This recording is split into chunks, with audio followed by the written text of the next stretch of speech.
শুনুন স্বাধীন audio book. স্বাগত। স্বাধীন মিউজিক অডিও বুকে এখন শুনবেন মাকসুদা মেঘনার লেখা উপন্যাস ড্রেসিং টেবিল। পাঠে আমি লাবণ্য মল্লিক। পর্ব 1। সংসার হচ্ছে মায়ার খাদ। বুদ্ধিমান অথবা বোকা, সবাই জেনে বুঝে কারণে অকারণে মৃত্যু অবধি এই খাদে পড়ে থাকে বলেই পৃথিবীটা সচল। বৌমা, মায়ার খাদে তুমি যত হুমড়ি তুমড়ি করবা তত তাড়াতাড়ি ডুববা। একটু যদি ধৈর্য সহ্য নিয়ে স্থির থাকো, দেখবা জীবন সংসারের সব বাঁধন সুখ দুঃখের ঢেউ বড়ই আনন্দময়। নতুন বউ হয়ে এ বাড়িতে আসার পর লায়লার সঙ্গে সেতারা বেগমের প্রথম কথা ছিল এগুলো। সেতারা বেগম আঞ্চলিক ভাষায় কথা বললেও এই কথাগুলো শুদ্ধ বাংলায় বলেছিলেন সেদিন, এবং বুঝতে পারছো কথাগুলোর উত্তরে সদ্য বিবাহিত লায়লা লম্বা ঘোমটার আড়ালে না বুঝেই মাথা নেড়েছিল। ক্যালেন্ডারের পাতা উল্টে এ সংসারের বয়স যত বেড়েছে, সেতারা বেগমের বলা কথাগুলোর অর্থ তত গভীরভাবে উপলব্ধি করতে শিখেছে লায়লা। মানুষ প্রমাণ সাইজ একটা আয়নার সামনে লায়লা দাঁড়িয়ে আছে। আয়নাটা লায়লার শাশুড়ি সেতারা বেগমের। আজকাল এমন অদ্ভুত ডিজাইনের ড্রেসিং টেবিল আর দেখা যায় না। এটা ওনার বাবার দেয়া উপহার। অনেক বছর ধরে ড্রেসিং টেবিলের আয়নার ডান কোণায় একটা মোটা চিট ধরা গভীর ক্ষতের মতো দাগ। এই আজ করছি কাল করছি করব করব করে আয়নাটা বদলানো হয়নি বহুদিন। অবশ্য চিট ধরা ভাঙা আয়নায় লায়লার শাশুড়ি সেতারা বেগম মুখ দেখতেন না, বরং হালকা গোলাপি পর্দা দিয়ে আয়নাটা ঢাকাই থাকত। পর্দার উপর সাদা আর গাঢ় গোলাপি শেড সুতোয় মিহি ভরাট এক ঝাঁক মাধবীলতা ফুল সেলাই করা। এত নিখুঁত সেলাই! লায়লা প্রায়ই সুতোয় বোনা ফুলগুলোতে হাত বুলাত। পর্দারও বদল হয়নি এত বছরে, কিন্তু হালকা গোলাপি রং রোদে চলে যাবে বলে লায়লার শাশুড়ি সবসময়ই বারান্দার বাতাসে পর্দা শুকিয়ে নিতেন। মাহারা লায়লার সঙ্গে সেতারার সম্পর্ক যে খুব মধুর ছিল ব্যাপারটা তা নয়। বউ হয়ে আসার পর নানান বিষয়ে মতের অমিল, শাসন, বকাঝকা, রাগ, কটুকথার রেশ থেকে কথা কাটাকাটি, কথা বন্ধ, তুচ্ছতাচ্ছিল্য, এসবের চড়াই উতরাই পেরিয়ে আস্তে আস্তে বউ শাশুড়ির সম্পর্কটা কেমন নির্ভরশীল বন্ধুতে গিয়ে দাঁড়ালো।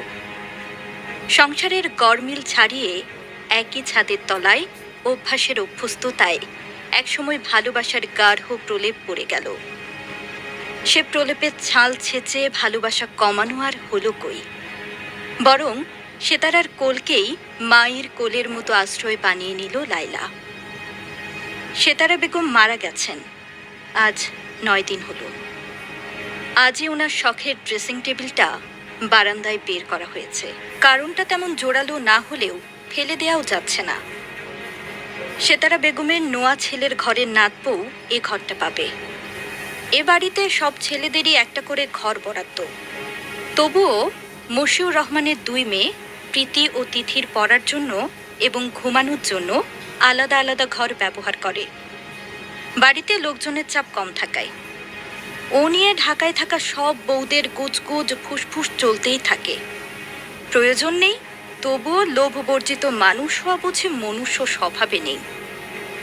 আমার দখলদারির দুর্নিবার লোভ মৃত্যু অবধি মানুষকে বইতে হয়। আশ্চর্য! নাত বউ তার বাপের বাড়িতে দীর্ঘদিন নিজের উপহারের ফার্নিচার নাকি ফেলে রেখেছিল। ঘরটা পাওয়ার পর আর যেন ধৈর্য রাখতে পারছে না। এ বউ বাড়িতে থাকে না, ওই এক বিয়ে শাদী আর মৃত্যুর কারণ ছাড়া খুব একটা ঢাকা থেকে আসতেও চায় না। অথচ অধিকারের দখলে শ্বশুর বাড়িতে নিজের একটা ব্যক্তিগত ঘর বুঝি ভীষণ প্রয়োজন সব বউদের। আর কি, সংসারের নতুন প্রয়োজনে পুরনো মান্ধা তামুলের কালো কাঠের চির ধরা আয়নায় সাজানো সেতারার শখের ড্রেসিং টেবিলের আজ প্রস্থান হচ্ছে। লায়লা এ বাড়িতে বউ হয়ে এসেছে অনেক বছর, সেই শেষ কৈশোরে। ভাঙা আয়নায় নিজের পরিণত অবয়বের দিকে তাকালো লাইলা। কপালের বাঁ পাশের চুলে পাক ধরেছে। মধ্য সিথির দুপাশের ঘন চুল পাতলা হয়ে মাথার সাদা ত্বক অনেকখানি বেরিয়ে এসেছে। অভ্যস্ত হাতের হাত খোপায় বেয়ারা চুলগুলোকে আঁট করে নিল মুহূর্তেই। তারপর সুতোয় বোনা মাধবীলতা ফুলগুলোকে খুব যত্নে ছুঁয়ে দিল একবার। বুকের বাঁ পাশে টনটনে ব্যথা লাগলো যেন, নাকি মায়ার খাদে হারানোর ঢেউ খেলল কে জানে। সত্যি, একটা বয়সের পর মানুষের আর দাম থাকে না সংসারে, শুধু পড়ে থাকা কোনো জড় পদার্থের পুরনো আসবাবের মতো। এখন মনে হচ্ছে কেন এ বাড়ির এতগুলো লোক থাকা সত্ত্বেও সেতারা বেগমের শখের ড্রেসিং টেবিলের আয়নাটা বদলানো হলো না? কেন ওনার মৃত্যুর পর ওনার অতি প্রিয় জিনিসটারও মৃত্যু হচ্ছে? সংসারে ওনার অবদান তো কম কিছু ছিল না। মৃত্যুই কি কারণ, নাকি সেতারা বেগম এ বাড়ির বউ ছিলেন এটাই মুখ্য কারণ? মেয়েদেরকে যেমন সব পরিচয়ে জায়গা বদল করতে হয়, তেমনি শখের জিনিসের বেলায়ও একই নিয়ম নাকি?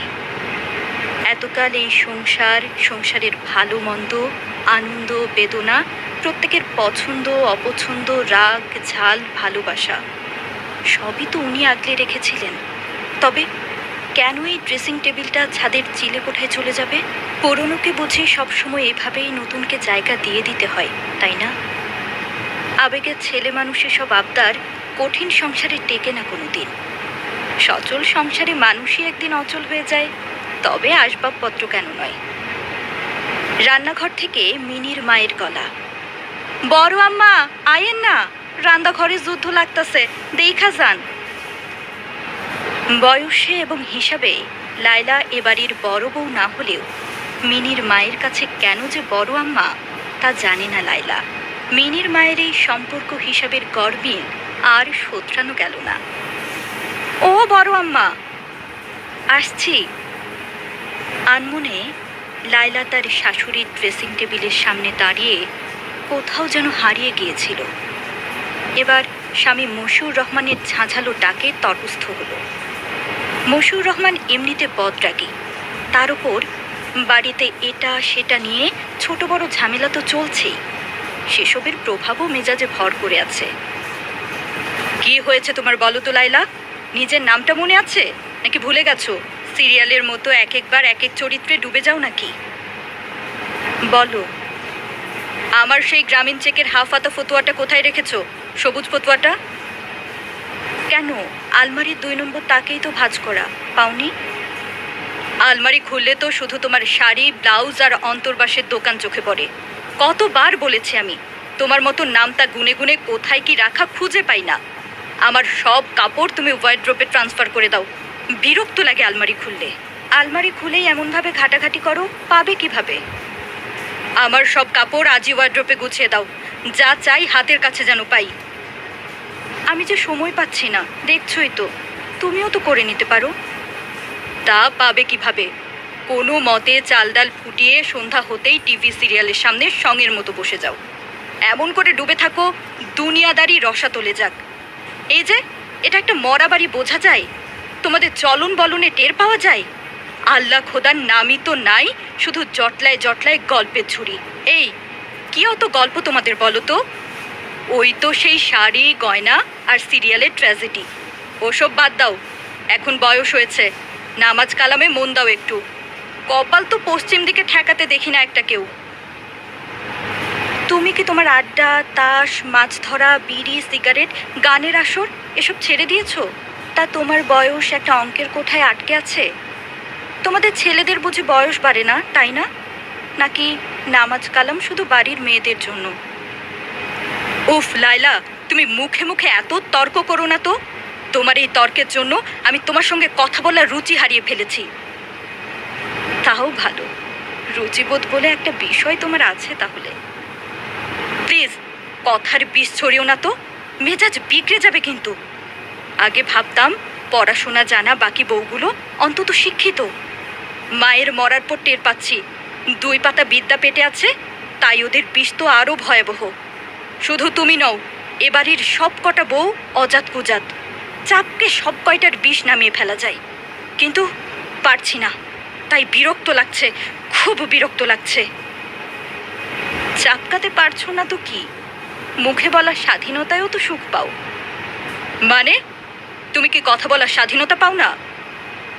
হ্যাঁ পাই, সকাল থেকে সন্ধ্যা পর্যন্ত কত কথাই তো বলি, ভীষণ স্বাধীনতা ভোগ করি। তবে কথা বলার স্বাধীনতার অর্থ কিন্তু সম্পূর্ণ আলাদা। তুমি কি নিজেকে ওদের মতো খুব বেশি শিক্ষিত ভাবছো লাইলা? স্বামীর তাচ্ছিল্যের রেশ লাইলার কণ্ঠে প্রশমিত হলো। না, নিজেকে বেশি শিক্ষিত ভাবলে আমি তোমাদের বাড়ির সব কয়টা অহংকারী ব্যাটা ছেলেকে সুন্দর সভ্য ভদ্রভাবে কথা বলা শেখাতাম। কি, মা মারা গেছেন 40 দিনও হয়নি, আর তুমি আমাদেরকে নিয়ে আজে বাজে কথা বলছো? ছি, মায়ের আত্মা কষ্ট পাবে ভেবেছো? আমার সাথে তোমার সম্পর্কের গঠনটা যাই থাকুক, মা তো তোমাকে ভীষণ ভালোবাসতেন লাইলা। একবার তার কথা অন্তত ভাবো। বাহ, মায়ের ছোট ছোট কষ্ট, ভালো লাগা, ভালোবাসার দাম যারা দেয়নি, তারা আবার মায়ের আত্মার কষ্ট নিয়ে মাতামাতি করছে। হ্যাঁ, মায়ের চেয়ে যেন মাসির দরদ বেশি উতলে উঠছে। সে তো বরাবরই ছিল, নইলে কি আর প্রবাদে এ কথা উঠে আসে? কথা কম বলে যা চাইছি তাই দাও। এই নাও সবুজ ফতুয়া। তা কোথায় যাওয়া হচ্ছে? নিতাইয়ের দোকানে। মায়ের ড্রেসিং টেবিলটা বিক্রি করে দেব। পয়সা দিতে চায় না বেটা, নচ্ছার একটা। অথচ এত ভালো পুরনো কাঠ। মাগনা নেয়ার ফন্দি বুঝলে, সব শালা ফ্রিতে জিনিস চাই। ধান্দাবাজে দেশ ভরে গেছে। কেন, ওইটা না ছাদের চিলে কোঠায় রাখবে বললে? না না, চিলে কোঠায় বড় ভাইয়ের এক গাদা জিনিসপত্র দিয়ে ঠাসা, ওর মধ্যে আর কত ভরা যায়? ঠেলে ঠুলে রাখতে গেলেও ভাঙতে হবে, যা গাবদা সাইজ ওই ড্রেসিং টেবিলের। তাই বলে মায়ের এত পছন্দের জিনিসটা বিক্রি করে দেবে? যেখানে মাই চিরদিন থাকে না, সেখানে পুরনো কাঠের একটা ড্রেসিং টেবিল নিয়ে অত কথা কি? ওই তো একটা জড় পদার্থ। আচ্ছা প্রীতির বাবা, তোমার কাছে মা, আমি, মানে এই বাড়ির মেয়েরা সব জড় পদার্থ নয় তো? আরে বাবারে, কি শুরু করলে লাইলা? তুমি এত তর্ক কেন করো সব বিষয়ে? এত কথা কাটাকাটি তর্ক ভাল লাগছে না। বাড়িটা কি মরা বাড়ি নাকি ডিবেট ক্লাব বোঝা যাচ্ছে না সবার আচরণে। কম কথা বলে কাজ করতে পারো না? তাছাড়া তোমার সিদ্ধান্তে তো এ বাড়ির কিছুই হবে না। কে তুমি? কেন হবে না? আমার সিদ্ধান্তে তো রোজ 3 বেলা ভাত, ভর্তা, পরোটা, বিরিয়ানি, পায়েস, কত কিছুই রান্না হয় এ বাড়িতে। তখন তোমরা মেয়েরা ওই একটা কাজই পারো, আর ওটাই করতে এসেছো। এর বেশি যদি কিছু তোমাদের পাওনা থাকে, সেটা হচ্ছে শাড়ি গয়না। তা তো পাচ্ছই। টিভির সামনে বসতে পারো বড় জোর, এও তো অনেক, বুঝেছো? মায়ের ড্রেসিং টেবিলটা আমি বিক্রি করতে দেব না। মানে কি করবে? ওই গ্লাস ভাঙা ড্রেসিং টেবিল দিয়ে ধূপধুনো দিয়ে সকালে সন্ধ্যায় পূজা করবে? হ্যাঁ, তাই করব। ওইটার গ্লাস বদলে দাও, আমি আমার ঘরে রাখবো। কোথায় রাখবে? খাটের ওপর নাকি তোমার ড্রেসিং টেবিলের নিচে? আমার ড্রেসিং টেবিলটা আমি মিনির মাকে দিয়ে দিব। কি বললা?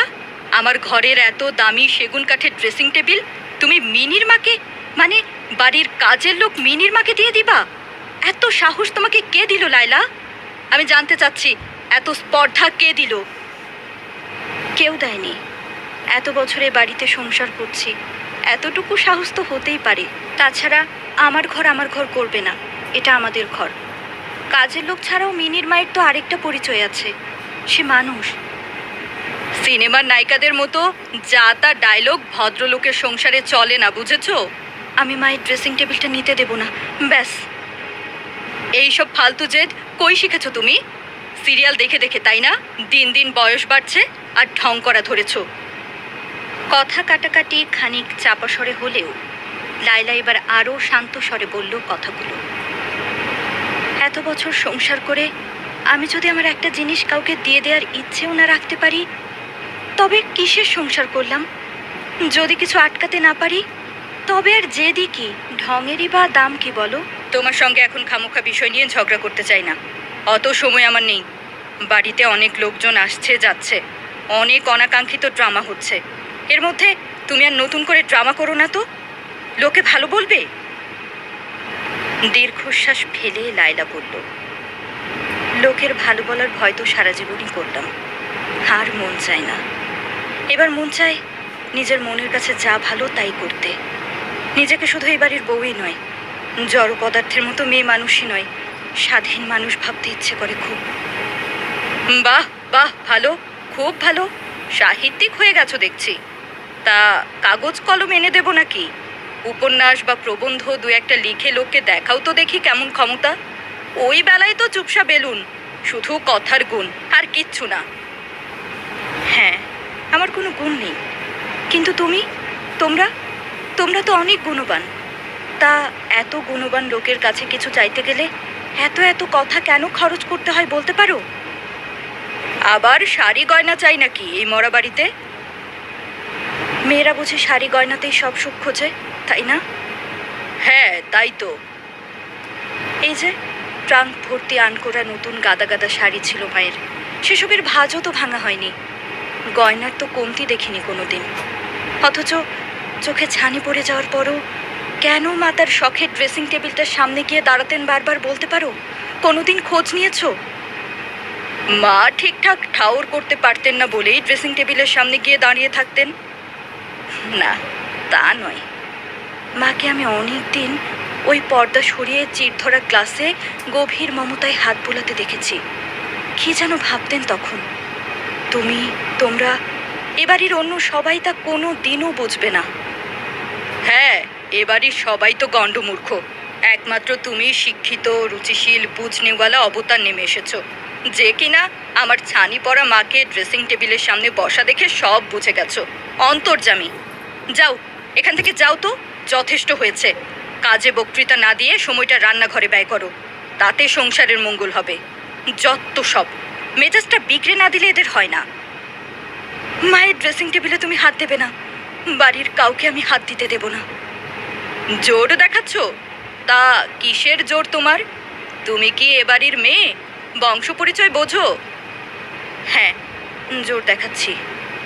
আমি এ বাড়ির কেউ নই তা ঠিক, তবে যে বংশ পরিচয়ের বড়াই করো রোজ, সে বংশের মেয়ের মা তো বটেই।